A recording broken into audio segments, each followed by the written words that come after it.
You may or may not be able to hear the string trimmer in the background, but I raked all of this grass, long cut hay, cut with the scythe, while listening to classical music and the peace and tranquility of the Zen-like motion of raking.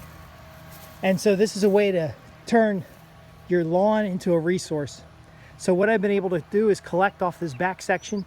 Now I got rained on a few times, so it's not suitable for animals, but collect on this back section all of this straw, which I'm going to use for establishing a new grass area. Now I can drive my truck back here. You guys remember the land project where we turned this back area into terraces, and we have detention basins in place to collect the rainwater off the property to keep it from running into the to the creek at the bottom. I have to excuse the coughing. I am a little bit allergic to grass. I'm Justin Hitt from Prosperity Homestead. What we're teaching you here is how to turn a limited use space. That hill and slope is a limited use space, and back here, limited use space, how to turn it into a viable, useful resource while capturing carbon and ultimately returning land to forest. So this area down here, if I cut this area, trees won't establish because I'll just keep cutting down the trees. So on all the diagonal points, they get cut once early in the beginning, and then after that point they just start reestablishing. Now the neighbor has chosen to cut theirs all the way down to the bottom. I've established a tree system. Now before this project was stopped, I was establishing these trees by putting in, you see that row down there, there was intended to be a row like that at the bottom of each one of these terraces, which would further shade the soil and help restore that forest environment. But again, things don't always work out the way we expect it, so we have to transition. Now what you will see down there is native Virginia rice. I did plant it with the native Virginia rice, and then the cattails, I'm not sure where they came from, but I have turtles down there, a variety of frogs, different types of birds. Yeah, and you can hear the frogs. And that area stays dry most of the time.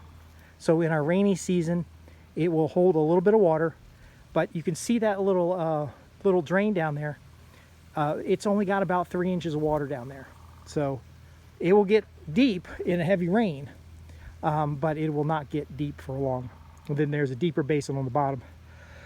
Oh, excuse me. But all this is done with a scythe, and I don't have to listen to power mowers. I don't have to use any fossil fuels. I don't have to do anything other than go out here and rake it up and suffer my allergies. But I think the grass allergies they'll recover faster if I get some exposure. But my further point is these materials are very durable and valuable, and I'm going to use them to cover another area that is getting established in grass. But if this was cut, allowed to dry, and then quickly removed before it got rained on, this would be valuable feed for your animals. So you can turn sloped areas, you can turn unusable areas, you can turn water detention areas, or areas where you have the need for to slow and spread water. You can turn it into a biomass that is useful for mulch in a garden, or for animal feed, or for my case, to establish more grass. This property, as it's established, sequesters a ton or two of carbon a year. It's about an acre, and the grass is allowed to grow back, and the grass just grows and dies, and becomes layers and layers of carbon on the soil. Now, I haven't seen many trees established in here because there were a couple times I had to cut it because the city requested it be cut, but we've now got that resolved because it is away from the house. Now that little patch, they're probably going to complain, and I self-incriminated myself, but essentially this area down here is following the Virginia state standards for erosion control and management of what is becoming a grassland area that will transition into a forest. If left alone, it will soon turn into like what it is at the bottom of the hill there. Now a lot of deer come through here. You can see the dragonflies.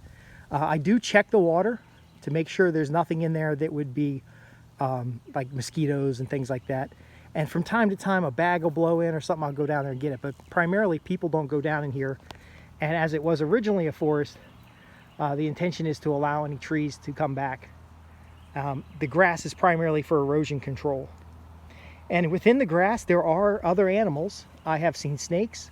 I have not seen rats or mice or anything like that, but I have also seen turtles, frogs I mentioned before, and other aquatic animals. Now, I have not seen ducks out here yet. Somebody said there were ducks flying nearby, but I mostly see pigeons and small birds. I don't yet see any trees popping up over top of the grass. Once the trees gets above the grass line, it will actually start shading out the grass, and then it'll become more of a tree system than a grass system. But the grasses were selected. They're a pasture blend.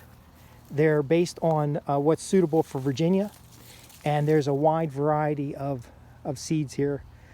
There is thought to throw wildflowers out here, and I had seeded this with wildflowers, but as soon as the wildflowers came up, the deer ate them all. So didn't come out as colorful as I wanted it to be. And some of the trees that came up are kind of not so useful, like that one there. And then there's some logs and stuff. There used to be a large garden over there, but I was told by the city that the agricultural practices are not encouraged inside the city, and ultimately the garden was too big. And that was actually meant to be a community garden. So no community garden for anybody, but there's an access point around the outside, and I used to be able to drive my truck all the way down to the top over there. At the beginning, I could get the truck all the way to the bottom, and there was a plan to get a, oh, I love it when it does that. Look at that. So it also acts as a buffer, capturing dust, capturing pollen, putting it back on the ground. Beautiful sometimes to sit out here and listen to. Now, there was an access point on the other side to get to the bottom, but we don't go down there much. I primarily watch the deer from the porch. But the larger point of this is look at the amount of carbon that's being sequestered and turned into grass. It's being turned into biomass. It's being turned into habitat. Look at the amount of carbon that's being sequestered to use on other properties or other activities such as gardening. These materials, I didn't have to go to a store to buy them. I didn't have to use any fossil fuels. And fossil fuels is a misnomer. I didn't have to use any petroleum product to recover them. Even the rake is made of wood. And ultimately, it comes together pretty quick. And it comes together as a resource that we're going to load up in the truck. You can see where the grass-fed garden used to be. I had to take that down as well. Anyway, moving to the country. But you can see I'm loading the truck up. I'll bring the truck down here. We'll load the truck up and take it over to another property where we're establishing grass. I'm going to show you exactly how to turn clay earthworks into this kind of grass abundance. Because this was actually a clay earthworks at one time. You can see there's a terrace there. We're standing on a terrace. And then there's another terrace at the bottom. And this is a scale at, the 25-ton excavator scale. Now, we can teach you how to do this. We have a number of classes available. And this is a very important way to manage water on large properties. This is an important way to build additional resources and also expand the value of your land. So we can have a little porch sitting out here if we wanted to. We could, we've picnicked out here on the back a couple times. There was a plan for a large gazebo down there in the center. But again, when the city put the kibosh on my project, and one or two loudmouth neighbors complained, which you got to have a nemesis. They're really good people. They're just not familiar with this kind of stuff. Those projects move someplace else. So that's just the way it is. But again, I'm not sure where the cattail came from. That's a pretty interesting thing. 4 or 5 species of dragonflies I've seen. They may not be different species. They're probably the same, just look different. And then there's a couple reeds in there and other aquatic grasses that were not planted. The rice didn't do too good. Killed out in the winter.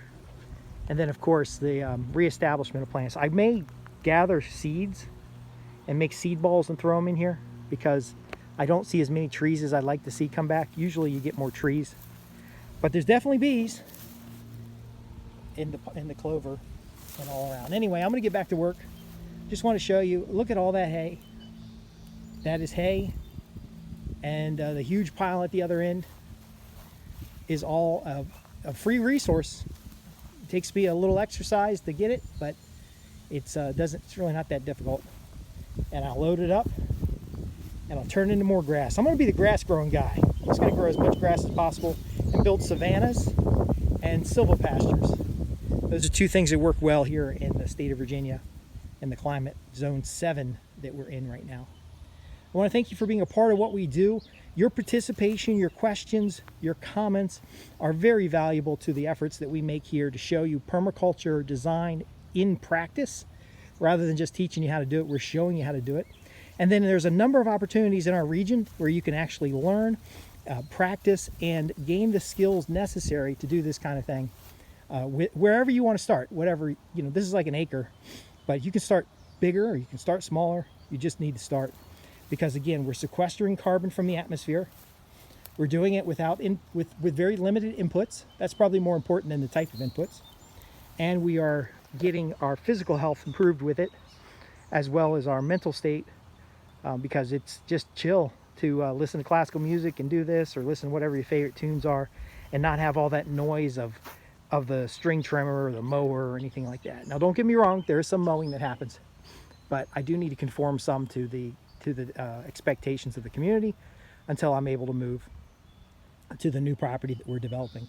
Now, we always have a lot of these different projects going on. If you want to be a part of something we're doing here, if you want to learn hands-on or get more specific instruction that you can apply for your own self, be sure to visit us at www.prosperityhomestead.org and go to the contact page to ask your questions. I'm zooming in really quick as we follow this line to this massive pile that I raked down from the hill.